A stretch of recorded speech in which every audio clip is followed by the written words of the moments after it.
안녕하십니까, 알림이 황희두입니다. 시작하기에 앞서 고 김대중 전 대통령님에 대한 얘기를 간략하게 전해드리도록 하겠습니다. 고 김대중 전 대통령께서는 오늘날 IT 강국, 한류 문화, 평화적 정권 교체, 남북 화해 초석 등 엄청난 성과를 이뤄내셨습니다. 특히 고 김대중 전 대통령의 탁월한 능력 중 하나가 바로 연설이었는데요.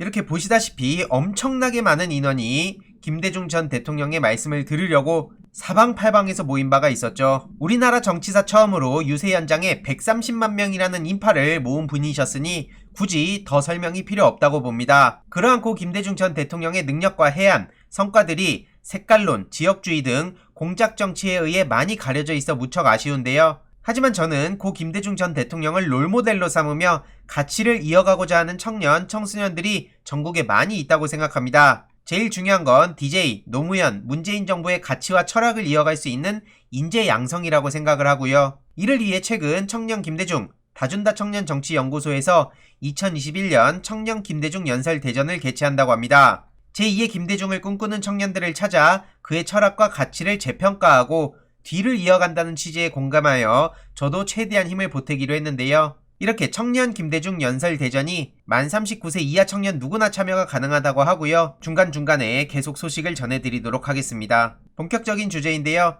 조선일보가 조국 전 법무부 장관을 향해서 저렇게 차마 입에 담을 수 없는 짓을 해서 보도를 가장한 조선일보의 반인권 범죄다, 이런 비판까지 받고 있습니다. 이에 분노한 네티즌들은 저 쓰레기 폐지 생산업체는 해체하자, 조선일보는 사회악이고 암덩어리고 폐간해야 된다, 이런 지적들이 이어지고 있고요. 진짜 일본 신문이 왜 한국에 상주하며 국민들 스트레스 받게 하냐? 정말 인간도 아니다, 비열하다, 이런 지적들까지 이어질 수밖에 없는 행동을 한 것이죠. 이에 심각성을 인지한 조선일보는 뒤늦게 조국씨 부녀와 독자들에게 사과드립니다라고 하는데, 조국 교수 혹은 조국 전 법무부 장관이라고 부르면 뭐가 덧납니까? 그냥 마지못해서 등 떠밀려가지고 어쩔 수 없이 사과를 하는 듯한 느낌이 들죠. 여기에 조선일보의 진정성이 느껴집니까? 특히 조선일보는 조국 전 장관 따님 관련해서도 말도 안 되는 가짜뉴스, 허위 조작 정보를 퍼뜨려가지고 예전에도 따님께 사과를 한 바도 있습니다. 그런데 어떻게 저렇게 파렴치한 짓을 저지를 수 있는지 여기에 진정성을 느낄 수 없다는 게 대부분의 시민들의 생각이고요. 실제로 조국 전 법무부 장관 또한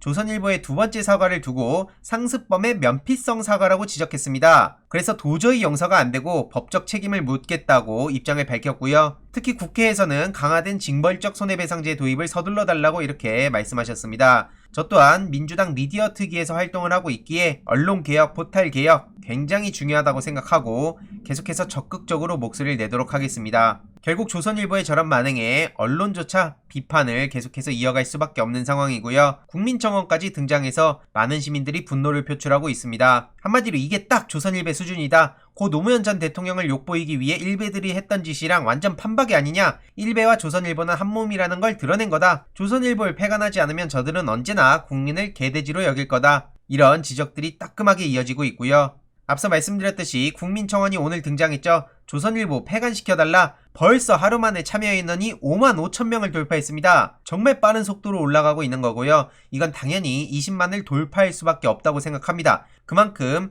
국민들의 영린을 건드린 거라고 생각을 하고요. 선을 넘어도 한참 넘은 행동이죠. 심지어 조국 전 법무부 장관을 계속해서 비난하던 사람들조차 이건 선 넘었다 라고 얘기할 정도니 무슨 설명이 더 필요하겠습니까? 추가적으로 어떻게 진행이 되는지 계속해서 소식 전해드리도록 하겠습니다. 그리고 다음 소식인데요. 지금 이준석 대표도 정말 많은 비판을 받고 있죠. 너는 늘 공정했니? 이준석 씨에게 날아든 뼈아픈 질문입니다. 누가 이런 얘기를 했느냐? 바로 이준석 대표가 많은 비판을 받고 있는 소프트웨어 마에스트로 과정 같은 시기에 지원했던 동갑내기 연수생 김아무개 씨가 본인의 SNS에 그런 입장을 밝힌 건데요. 김 씨는 마에스트로 선발 과정에 끝까지 참여하지 못했다고 합니다. 선발 과정 도중 급작스럽게 겸업 금지 조항이 추가됐기 때문이라고 하는데요. 한마디로 스타트업 회사에 소속된 신분이었기에 휴학까지 하고서도 결국 선발 과정을 포기했다고 합니다. 그리고 중요한 것은 당시 공고에 근거한 선발 자격을 감안하면 이준석 대표 또한 자격 미달에 해당한다고 지적을 한 거죠. 한마디로 본인은 자격 요건을 갖추기 위해 졸업을 유예하면서 휴학까지 했는데 졸업생이던 이준석 대표가 어떻게 선발됐냐? 이게 공정하다고 말할 수 있는 거냐? 라는 지적을 할 수밖에 없는 것이죠. 특히 계속해서 문제 제기가 되고 있는 소속 학교에 대해서도 애초에 현업 종사자가 아닌 졸업자가 지원이 가능했다면 이 양식은 잘못 만든 것이라는 주장이 나오고 있고요. 지원서를 쓸 때 소속 학교란 보고 이상하다는 생각 못 해봤니?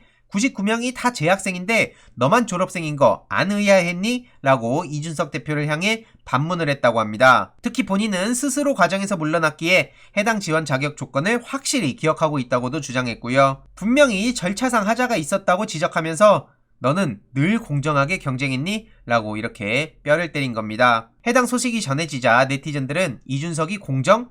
아버지 찬스로 정치 입문한 게 공정이냐? 이런 지적들도 이어지고 있습니다. 특히 산업기능요원이 현장 이탈하면 재입대하는데 병무청장님 뭐하세요? 라는 질문도 이어지고 있고요. 지난 영상에서도 말씀드렸듯이 이준석 대표를 뽑았던 당시 위원장이 또 다른 논란만 키우기도 했습니다. 본인이 직접 입장을 밝혔지만 당시 사업을 다룬 보고서나 모집 공고 등에는 이와 모순되는 내용이 있어서 논란이 계속해서 커지고 있는데요. 오히려 불을 지핀 셈이죠. 특히 김남국 의원이 굉장히 중요한 자료를 공개했습니다. 거의 특종을 터뜨린 거나 마찬가지라고 생각을 하는데요. 소프트웨어 마에스트로 1기 교육생 100명 선발 결과를 봤을 때 대학교 및 대학원 졸업한 연수생은 1명으로 파악된다는 거고 그 1명이 바로 이준석 대표였다는 겁니다. 그 내용을 직접 페이스북을 통해 공개를 한 건데요. 김남국 그리고 김영민 의원 둘이 정말 투탑으로 정말 열심히 큰일을 하고 있지 않습니까? 재학생이 아닌 사람은 이준석 단 1명. 굉장히 중요한 내용이고 정보통신기획평가원으로부터 공식 답변을 받은 겁니다. 계속 문제제기 되고 있는 지원자들 모두가 당연히 재학생만 참여 가능한 것으로 알고 있었는데 이준석 대표 혼자 저렇게